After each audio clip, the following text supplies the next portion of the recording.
Hi everyone, thanks for coming back to my channel. And so today we're going to talk about 5 things that you need to consider when you're buying a home. And these are not your typical get a pre-approval, get a home inspection, etc. This is something that is simply my opinion on things and what I think you need to be aware of and make sure you consider. Because as a home buyer, you don't want to just go rely on everyone's opinions on what you should be doing. You want to truly understand what's going on and what's best for you and your family.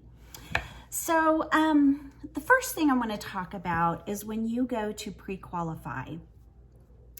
One thing a lot of people don't know or ask questions about is when they pre-qualify you, a lot of times they use your gross income. And if you don't know what that means every single dollar that you've made before any government or taxes or anything like that has been taken out of your check. So that is your gross amount. That is not the amount you're bringing home. It is just your gross amount. So they use that number, and let's say you're getting a conventional loan. They'll say on a conventional loan, maybe the lender, because all lenders have different criteria, but some lenders may say if you're getting a conventional loan, you can afford about half of your gross monthly income. And then they say after you take half, you take away your minimum payments that you have to pay every month. So your car, utilities, other things like that. So once they subtract those things, they say that's about what you can afford. Now, if you're getting a government loan, such as an FHA loan or something of that nature, a lot of times they'll say 56% of your gross income. So by the time they use your gross income and subtract your minimum monthly payments, you could qualify for quite a lot. But it doesn't really make sense to me, and it's something you should be talking to your lender about. I would much rather see you can sit down and consider, what do I actually come home with each month in a check after taxes? So that is your net income, is what you actually bring home.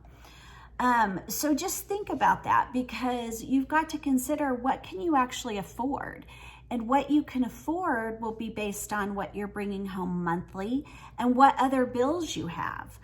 So maybe ask your lender, let's do it both ways. Let's look at what I can actually qualify for.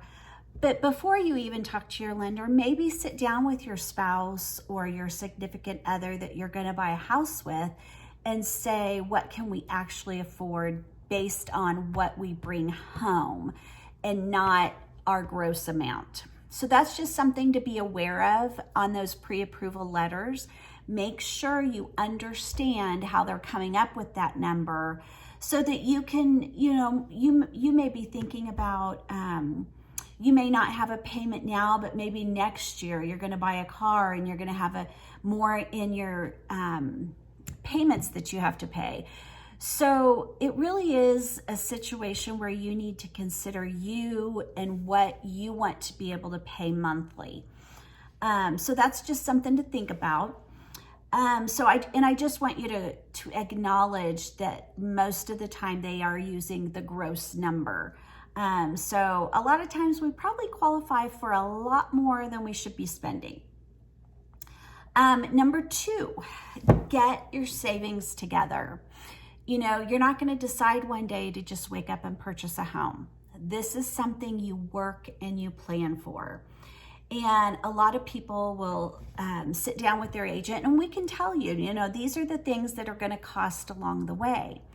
But you don't want to save for just those items. You want to have a house savings. You want to have something for your emergency fund. There's times when we're out purchasing a home, and let's say it doesn't appraise by like a couple $1,000s.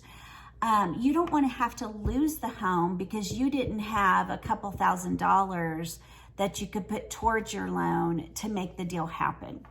And you also don't want to purchase the home knowing it has to be absolutely everything I want because I have no money to do anything to it. So you absolutely need to make sure that you have house savings that can help you throughout your home buying process, because things come up. And you don't want to be stuck with it. I took all my money and paid for my home inspection. If that's your situation, you might want to reconsider, are you really ready to purchase a home? So beef up that savings and, just make sure that you don't end up using all of it to purchase this home. You want to have your emergency savings. You want to have your house savings.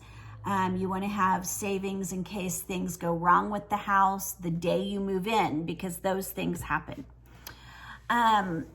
Also, the third thing, again, goes to, this is not something you're going to wake up and decide to do one day. You're going to plan for it. So you have to establish a time frame. It depends on your situation. Are you living in a rental? You have to give notice for your rental. So to think about this, you might consider to pre-qualify, you're probably going to need a week or two. And you're even a stronger buyer if you pre-qualify and go ahead and provide all your documents to your lender and they go ahead and underwrite you. So take time to do that. That could take 1 to 3 weeks or so. So allow for that. And then your home showing. Some people could find a home quickly, but consider, a lot of people, it takes months to find a home. So don't put yourself in a position where you have to find it in a month, because then you're going to end up just buying whatever you run into. So take into account that time frame. And then thirdly, take into account, once you do find your home, you need 30 to 45 days to close. So you might sit down and say, okay, I want to be in the house by this time frame, and then backtrack into all the time that you're going to need to do these other things, the time that you're going to want to let your lender know, your landlord know that you're giving your 30-day notice, etc. So just keep in mind your timetable. And if you need help with that, again, a realtor can help you. Also, don't go chase the golden egg. There could be 5 homes come out on the market and 2 of them are remodeled. They are gorgeous. They're the one that everyone is going to want. But if you have taken time to save and prepare, maybe go consider the home that not everyone is after, so that you're not having to pay the top dollar. Now, it's not going to work in all situations. If there is a home you have to have and it's the right location or something, and you need to do what you need to do to get it, then by all means do that. But don't put yourself in a position where that's the only one you can buy. Because if you go back to, if you have savings and that sort of thing, and you can maybe look at the homes that might need some help, but that's okay for you because you've saved some money to take care of those things. So that's something to consider also. And a lot of people, especially in this market, they buy with equity in mind. They buy going, okay, I'm going to buy this house, I'm going to get equity, and then I'm going to resell it and make money. That all sounds great, but you don't know what the future holds.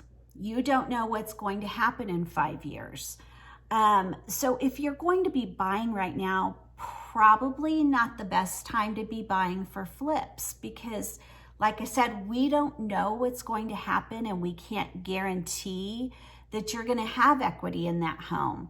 Buyers in our area, for example, seem to be getting a lot smarter about, you know, they're not just going to throw away all their money on a house, and they're not going to move if they don't have to.